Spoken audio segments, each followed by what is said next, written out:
Hello lovely sewing friends, I hope you guys are doing well. So I was tidying through my fabric stash and whatnot, fabric stash, thread drawer, all of it, right? And I came across a couple of things that may seem quite unusual in your sewing equipment box. I'll just move you guys back a bit so you can just get a bit more of a view. So yeah, I was going through all of my stash and everything, and I came across a couple of things that may seem a bit unusual. So I'm going to take you guys through it. And these things are household objects that you should and could keep in your sewing equipment stash. So number one, post-it notes, right? So, right, if you are new to if you are new to sewing and struggle with getting your seam allowances straight, post-it notes are really, really good, because what you're going to do is just peel one off. Don't think you guys need a tutorial on how to peel off a post-it note. And then you align it with your seam allowance gauge. So let's say 1 centimeter. And then it provides you, so I'll take you over. Here we go. See, I have actually done it on here. I was doing a YouTube video, but you can see here is my seam allowance gauge at 1 centimeter. And then if I just put that like that, it provides me with a longer kind of area that I can align all my fabric to and sew. So post-it notes are really, really useful if you're a beginner, because how much are a pack of post-it notes? Like $2 from the $2 shop. Like, you don't need to get the branded ones. I don't. And they're just super useful for when you just need to have a little bit more practice or a little bit more control, and just easy. So that's number one. Number two, cotton wool, right? I hope you never have to use it, because here's why you would need it. So cotton wool in your sewing stash, because if you do, and I hope you don't, hold pins in your mouth, right? And you accidentally swallow one, a pin or a needle or anything sharp like that, you gotta eat cotton wool, right? So I found out about this when I was at high school.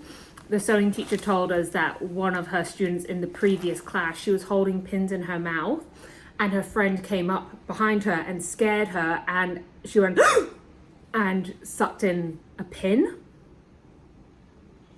And so she ate like half a bag of cotton wool to coat the pin in her stomach, so that when she went to hospital, they could either get it out or wait till it moves through her intestines and whatnot. So you'd much rather have it and not need it than not have it and need it. So cotton wool, always a good always good to just have on hand. Speaking of pin safety, right? So I used to hold pins in my mouth, right? And I was like, I'm fine, I'm cool, I know what I'm doing, like, I'm sweet. Right, I'm showing you what, wobble forward, why don't you? So I'm gonna show you what I did. I no longer do this. I do not do this, right? I'm showing you for content purposes. What I would do is I would get the pin, I would grasp my teeth, they're not going through my teeth, but I would place them like in between my lips. So I would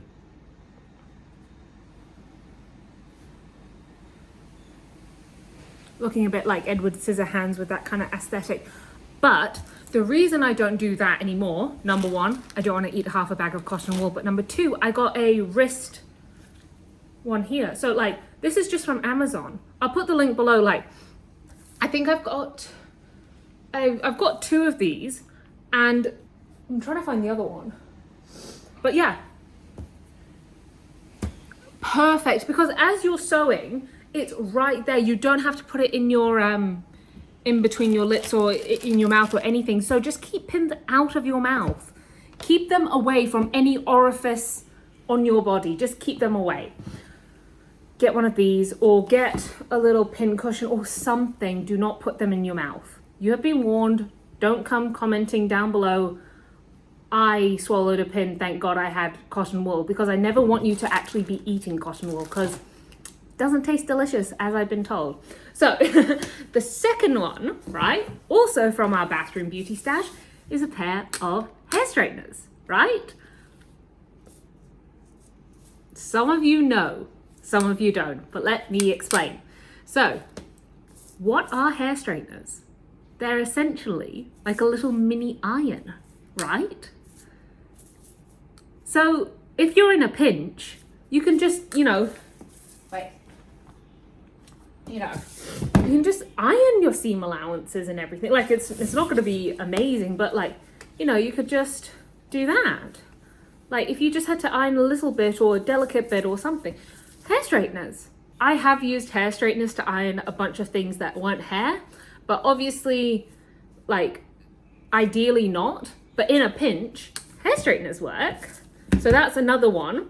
The fourth one is a magnet, right? So I don't have so the idea of having a magnet in your sewing stash is if you drop any pins, like let's say you're so I've got this little sewing tin, right? If I drop those on the floor, I would be annoyed. But also, you don't want to be going around picking up each individual pin or like grasping them all in. You're going to get pricked. It's just not fun.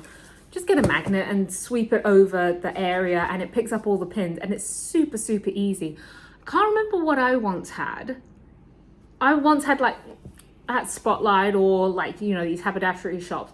They've got like a pin dish. Kylie and the Machine also has these. A pin dish with a magnet in it so that all of your pins just stick to this one dish, and it's super, super helpful. But I used to have one of those, and then I had like a magnet, just like a plain magnet from like the $2 shop again. And it just makes that one simple, like, oh God, I've knocked all of these off. Just super easy, just swipe it up, easy. And then what else was I gonna tell you guys about? Yes, so if you break a needle, and I broke a needle in my overlocker last week, and I was just like, because not only breaking a needle, but breaking a needle and then having to redo that part of your sewing where the needle broke, and then also having to rethread your sewing machine, so annoying, right? So instead, what you could do, also, because if the needle breaks and half of it is in your machine, you have to get that out, because otherwise it's going to mess up with all your gears. So instead, I would just get a magnet and just kind of wave it around that area. And because the piece of metal in there is so small that you're picking up, it would get taken out straight away. So it's like super easy, and saves your machine. So if next time you're passing like a $2 shop, get cotton wool, Post-it notes, and a magnet. The last thing, fifth thing, compressed air, right? This makes cleaning your sewing machine so much easier.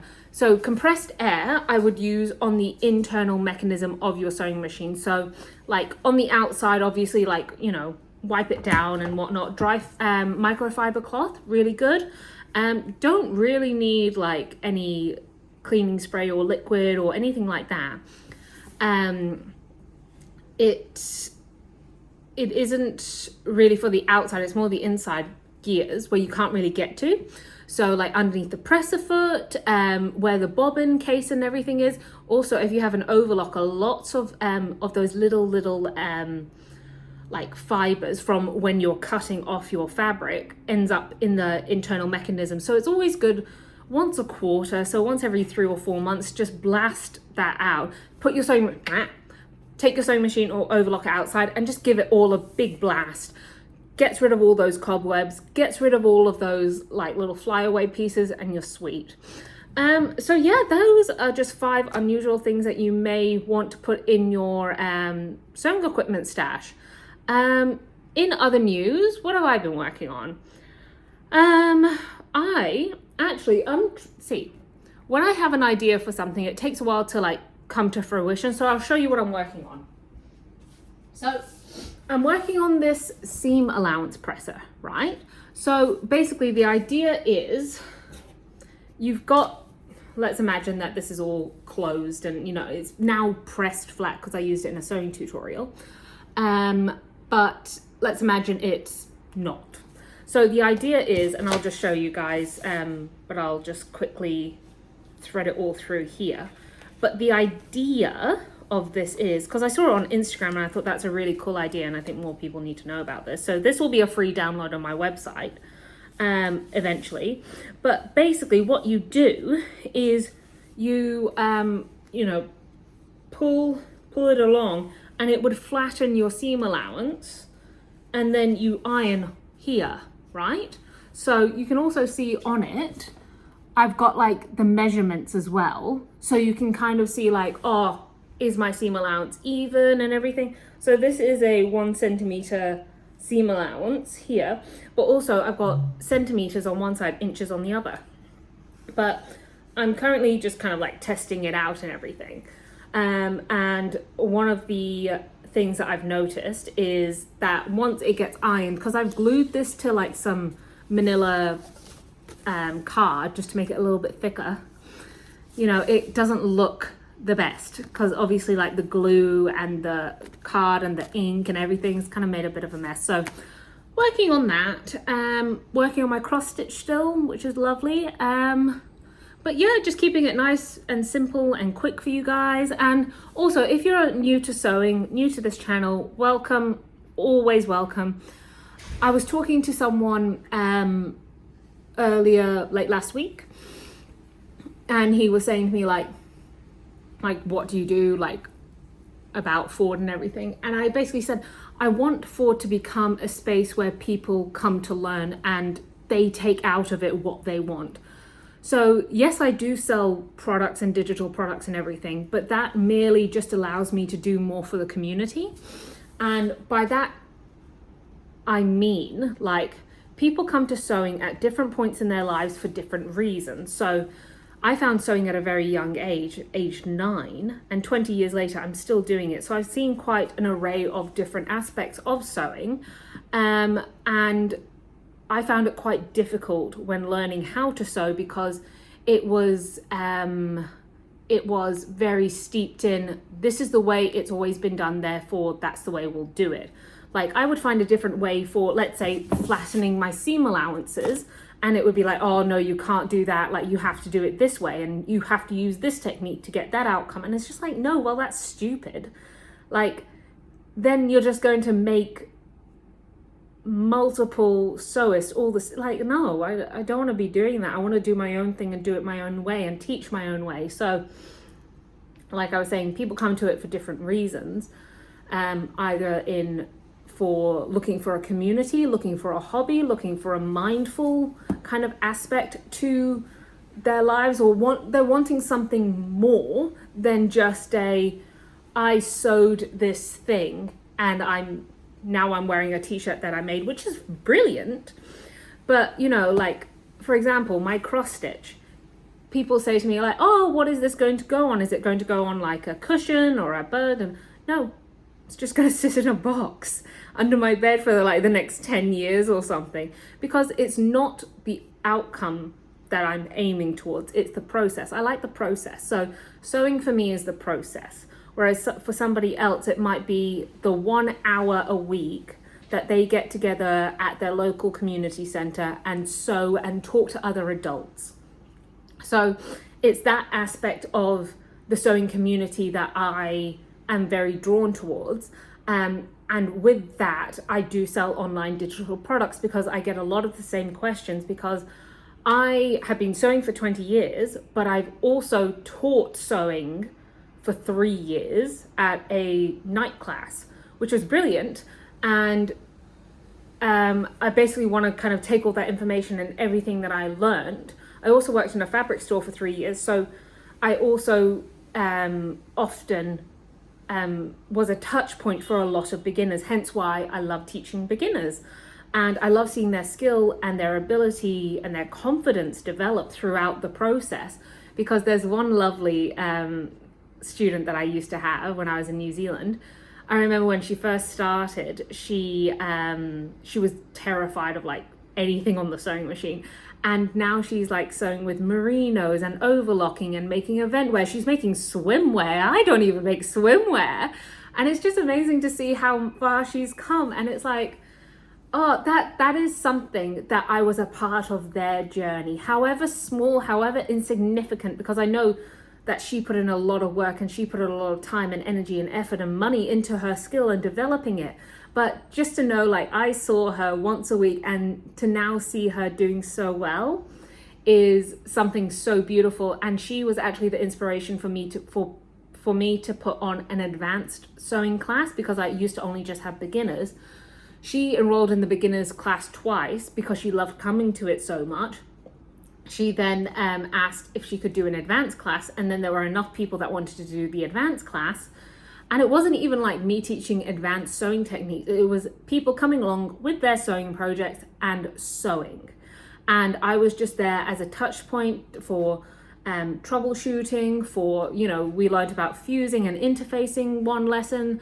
You know, there's so many of these things that are so amazing about sewing that aren't actually just the sewing. It's the community, it's the camaraderie, it's the hobby, it's the mindfulness, it's all of those things. So if you're new to sewing, or if you're not, welcome. Like, glad you found me. But yeah, if you've enjoyed this video and I've got it this far, consider subscribing.